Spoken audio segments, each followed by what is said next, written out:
నిన్న ఉదయం మనిషి చచ్చిపోతే రాత్రి వరకు గౌరవనీయులైన పోలీస్ వ్యవస్థ అక్కడ పంచనామా ఎందుకు జరపలేదు? డాక్స్ వాటిని అక్కడికి ఎందుకు తీసుకుని వెళ్ళలేదు? ఆ పరిస్థితి అక్కడ జరిగే సీన్ ఆఫ్ అఫెన్స్ ఉన్నటువంటి ఆ ప్లేస్ లో రక్త పరకలు ఉండే కర్రలు ఉన్నాయి, వాటిని ఎందుకు స్వాధీనం చేసుకోలేదు?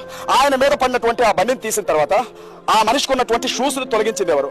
ఆ మనిషి చనిపోయిన తర్వాత అతని కళ్ళడ్డాలు మడిచి పక్కన ఎవరు పెట్టారు? అక్కడ అతని చేతిలో ఉన్నటువంటి ఆ మాస్క్ తీసి పక్కన పెట్టింది ఎవరు? ఇక్కడికి వచ్చిన తెలుగుదేశం పార్టీ ఒక అధికార ప్రతినిధి ఇది కేవలం యాక్సిడెంటే, మీరు మీ బాడీని తీసుకెళ్లిపోండి అని చెప్పి చనిపోయినటువంటి వ్యక్తి ఫ్యామిలీకి ఫోన్ చేసి ఎలా చెప్తాడు?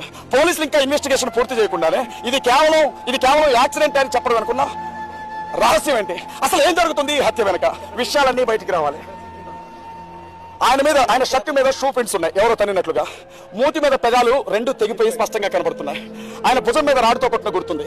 తొడ దగ్గర ఆ సైలెన్సర్ తో కాల్చిన గుర్తుంది. బండికి ఎదురుగా ఉండే ఇనపరాడ్డుకి తలను కొట్టిన గుర్తులున్నాయి. ఆ రోడ్డు పక్కన 10 అడుగుల క్రితాన పడ్డ మనిషి యాక్సిడెంట్ లో ఎలా చచ్చిపోతాడు? తలకేదో బలమైన గాయం అయింది అని అనడానికి తల మీద ఫారెన్ కంట్రీకి సంబంధించిన హెల్మెట్ ఉంది. లారీ ఎక్కినా అది పగలదు. ఈ హత్య అనుకున్న రాజకీయం ఏంటో గౌరవనీయులైన మహాకూటమి ప్రభుత్వం వారే తేల్చాలి.